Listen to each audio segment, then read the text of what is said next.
Assalamualaikum warahmatullahi wabarakatuh dan salam sejahtera saya ucapkan kepada semua pelajar. Baiklah, pada kali ini kita akan membincangkan salah satu topik dalam subjek sains KSSM tingkatan 4 iaitu bab 3, teknik mengukur parameter kesihatan badan di bawah standard kandungan 3.1 iaitu suhu badan.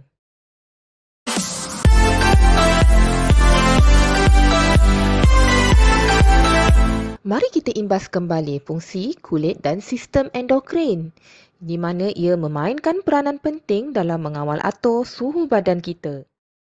Tahukah anda apakah itu suhu? Suhu ialah darjah kesejukan atau kepanasan badan kita. Kita perlu memastikan suhu badan kita sentiasa berada dalam julat suhu yang normal. Memahami suhu badan sangat penting kerana sebarang perubahan suhu badan, sama ada suhu badan meningkat ataupun suhu badan menurun, ialah tanda bahawa badan kita menghadapi masalah kesihatan. Kadar optimum badan manusia berfungsi bergantung kepada suhu badan kita. Bagaimanakah kita mengukur suhu badan dan apakah alat yang digunakan untuk mengukur suhu badan? Baiklah, semua persoalan ini akan dijawab selepas ini. Jenis-jenis termometer. Termometer klinik digunakan untuk menyukat suhu badan dalam julat 35 hingga 42 darjah Celsius, manakala termometer makmal digunakan untuk menyukat suhu cecair dalam julat negatif 10 hingga 110 darjah Celsius. Termometer yang ketiga adalah termometer rektal, digunakan untuk menyukat suhu badan melalui dubur, biasanya digunakan pada bayi. Seterusnya termometer infrared digunakan untuk menyukat suhu badan tanpa bersentuhan dengan badan.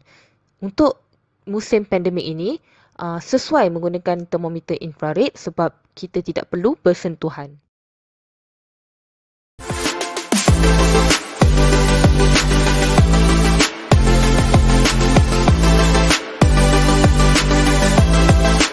Bagaimanakah menggunakan termometer klinik dengan teknik yang betul? Yang pertama, pastikan suhu termometer berada di bawah suhu 35 darjah Celsius sebelum digunakan. Jika suhu melebihi 35 darjah Celsius, termometer itu hendaklah dikipas-kipaskan sehingga bacaan berada di bawah 35 darjah Celsius. Yang kedua, letakkan termometer tersebut di bawah ketiak ataupun di dalam mulut selama kira-kira 2 hingga 3 minit atau sehingga kedengaran bunyi beep. Jika anda menggunakan termometer klinik digital, keluarkan termometer tersebut dan rekodkan bacaan suhu. Lihat gambar rajah di sebelah. Ini adalah termometer klinik. Pencerutan pada termometer klinik bertujuan supaya merkuri tidak turun dengan cepat setelah dikeluarkan dari mulut ataupun ketiak. Hal ini adalah untuk memberikan sukatan yang lebih tepat. Pencerutan ini tiada pada termometer makmal. Termometer makmal tidak sesuai digunakan untuk menyukat suhu badan kerana termometer makmal tidak mempunyai bahagian pencerutan pada turus merkuri. Apabila termometer dikeluarkan daripada badan sama ada daripada bahagian mulut ataupun ketiak, bacaan suhu akan turun dengan cepat. Hal ini akan menyebabkan bacaan suhu badan yang diambil tidak tepat. Jika menggunakan termometer makmal untuk menyukat suhu badan, bacaan suhu perlu diambil ketika termometer masih di dalam mulut ataupun berada di bawah ketiak untuk memastikan bacaan yang lebih tepat. Termometer rektal biasanya digunakan pada bayi yang kurang dari usia 3 bulan. Pastikan termometer yang digunakan ada mempunyai label untuk kegunaan rektal. Bersihkan muncung termometer menggunakan alkohol. Sapukan jeli petroleum pada muncung termometer untuk memudahkan termometer dimasukkan ke dalam dubur bayi. Angkat kaki bayi seperti yang ditunjukkan pada rajah di sebelah. Masukkan termometer ke dalam dubur bayi kira-kira 1.5 hingga 2.5 cm. Biarkan termometer sehingga kedengaran bunyi beep dan akhir sekali rekodkan bacaan suhu. Termometer inframerah boleh digunakan tanpa bersentuhan dengan individu. Arahkan termometer pada jarak kira-kira 5 cm pada individu tersebut. Jangan halakan termometer ke arah mata secara langsung atau tidak langsung. Kemudian, rekodkan bacaan suhu. Pembacaan suhu menggunakan termometer ini adalah sangat cepat.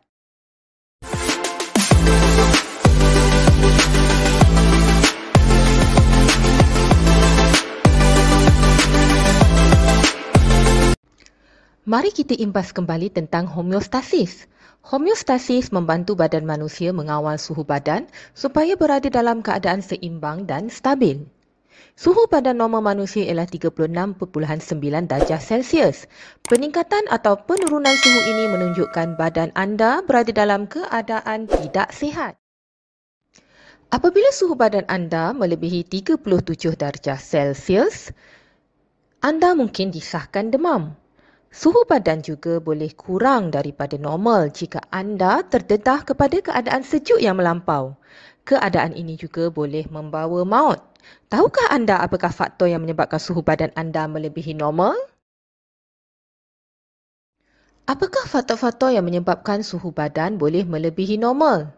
Yang pertama adalah disebabkan oleh jangkitan, sama ada jangkitan bakteria ataupun virus. Faktor yang kedua adalah terdedah kepada keadaan panas melampau. Contohnya terkena strok haba ataupun selaran matahari yang melampau. Dan yang ketiga, senaman. Melakukan senaman berat sehingga suhu badan melebihi normal.